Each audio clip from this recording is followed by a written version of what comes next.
പ്രിയ പ്രേക്ഷകർക്ക് സീരിയൽ ന്യൂസിലേക്ക് സ്വാഗതം. കൂടുതൽ സീരിയൽ ന്യൂസുകൾ അതിവേഗം ലഭിക്കുന്നതിന് ഈ ചാനൽ സബ്സ്ക്രൈബ് ചെയ്യുക. ബെൽ ഐക്കൺ മറക്കാതെ ക്ലിക്ക് ചെയ്യുക. വീഡിയോ ഇഷ്ടമായി എങ്കിൽ ലൈക്ക് ചെയ്യാൻ മറക്കരുത്. ബലരാമനെ കാണുന്നതിനായി ഇപ്പോൾ വന്നിരിക്കുകയാണ് ഭാഗ്യ. മാത്രവുമല്ല, ഇതേ തുടർന്ന് ബലരാമനോട് ചേട്ടൻ യാതൊരു വിധത്തിലും പേടിക്കേണ്ട ആവശ്യമില്ല. കാരണം ഇപ്പോൾ ദക്ഷ നമ്മളുടെ കൂടെയുണ്ട്. അല്ല, ആരായി ദക്ഷ? ദക്ഷ അവൾ അസിസ്റ്റന്റ് കമ്മീഷണറാണ്. മാത്രവുമല്ല കൺമണിയുടെ കൂട്ടുകാരിയും. അതുകൊണ്ട് തന്നെ ഒരു കാര്യത്തിൽ ഉറപ്പ് നൽകിയിട്ടുണ്ട്. എന്തൊക്കെ സംഭവിച്ചാലും കൃത്യമായി കാര്യങ്ങൾ അന്വേഷിക്കാമെന്ന്.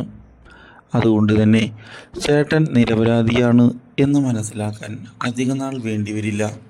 ചേട്ടനെ നിരപരാധിത്വം തെളിയിച്ച് പുറത്തിറക്കുമെന്ന് വാഗ്ദാനം നൽകിയിട്ടുണ്ട്.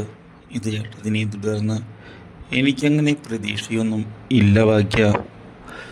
കാരണം കൂടെ ഉള്ളവർ തന്നെയാണ് നമ്മളെ ചതിക്കുന്നത്. പിന്നെ എങ്ങനെയാ ചേട്ടൻ പ്രതീക്ഷ കൈവിടാതിരിക്കെ? ദക്ഷ എന്തായാലും ഒരു വഴി കണ്ടെത്തി തന്നെ ഇവിടേക്ക് വരും. ഇതേ തുടർന്നാണ് ദക്ഷ ബലരാമനെ കാണുന്നതിനായി വരുന്നത്. ബലരാമ, കൺമണി പറഞ്ഞ് ഒരുവിധം കാര്യങ്ങൾ എനിക്കറിയാം. അതുകൊണ്ട് തന്നെ താൻ പേടിക്കേണ്ട ആവശ്യമില്ല.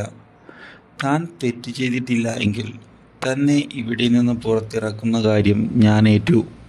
താൻ ആദ്യം ഹോസ്പിറ്റലിൽ നിന്ന് ഒന്ന് ഇറങ്ങുക, ബാക്കി കാര്യം ഞാൻ നോക്കിക്കൊള്ളാം എന്ന് ഉറപ്പ് നൽകിക്കൊണ്ടുപോകുന്ന ദക്ഷ ഇതേ തുടർന്ന് ജയിലിലേക്ക് കടന്ന് വരികയാണ് കാര്യങ്ങൾ അന്വേഷിക്കാൻ.